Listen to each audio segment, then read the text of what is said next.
বিগত 15 বছর ঢাকা মেট্রোপলিটনের পুলিশের সদস্যবৃন্দু যেরূপ আচরণ করেছে সেই আচরণ থেকে আমরা বের হয়ে আসতে চাই।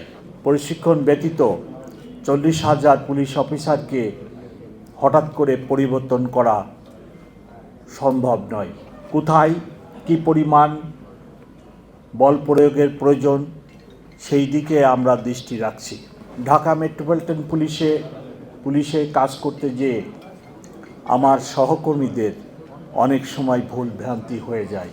সেই ভুল ভ্রান্তি ক্ষমার সুন্দর দৃষ্টিতে দেখারও আমি অনুরোধ করি এবং আমরা যেন সেই ভুল ভ্রান্তি সংশোধন করে ঢাকাবাসীকে সেবা দিতে পারি সেই কামনাই সকলের কাছে করছি।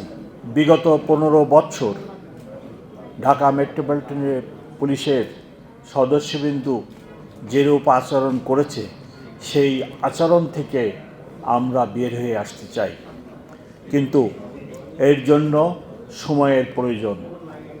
আমার সকল অফিসারের নতুন করে প্রশিক্ষণের বিশেষভাবে প্রয়োজন। প্রশিক্ষণ ব্যতীত 40,000 পুলিশ অফিসারকে হঠাৎ করে পরিবর্তন করা সম্ভব নয়। তাই আমরা প্রশিক্ষণের ব্যবস্থা বা প্রশিক্ষণ ইতিমধ্যেই শুরু করেছি। কোথায় কী পরিমাণ বল প্রয়োগের প্রয়োজন সেই দিকে আমরা দৃষ্টি রাখছি এবং অচিরেই আপনারা সেই পরিবর্তন লক্ষ্য করবেন। একনল হ্যান্ড ওয়াশ 100% প্যারাবেন ফ্রি, তাই নিরাপদ হাতের জন্য আস্থা রাখুন একনলে। ঢাকাবাসী নিরাপদে থাক, তাদের নিরাপত্তা দেওয়া আমাদের পবিত্র দায়িত্ব এবং সেই লক্ষ্যে ঢাকা মেট্রোপলিটন পুলিশ কাজ করে যাচ্ছে। নানাবিধ সামাজিক সমস্যা যেটা প্রকারান্তরে পুলিশের ঘাড়েই এসে পড়ে। ইদানিং লক্ষ্য করবেন বিভিন্ন গোষ্ঠী এবং সম্প্রদায়ের লোকেরা ছোটোখাটো দাবি দেওয়া আদায়ের জন্য রাজপথকেই তারা বেছে নেয় এবং সবাই মনে করে যে রাজপথ বন্ধ করে দিলে দখলে নিলে তাদের দাবি দেওয়াটা দ্রুত আদায় হবে বা সমস্যার সমাধান হবে, যার ফলে ঢাকা শহরের ভঙ্গুর ট্রাফিক ব্যবস্থা আরও নাজুক অবস্থায় চলে যায়।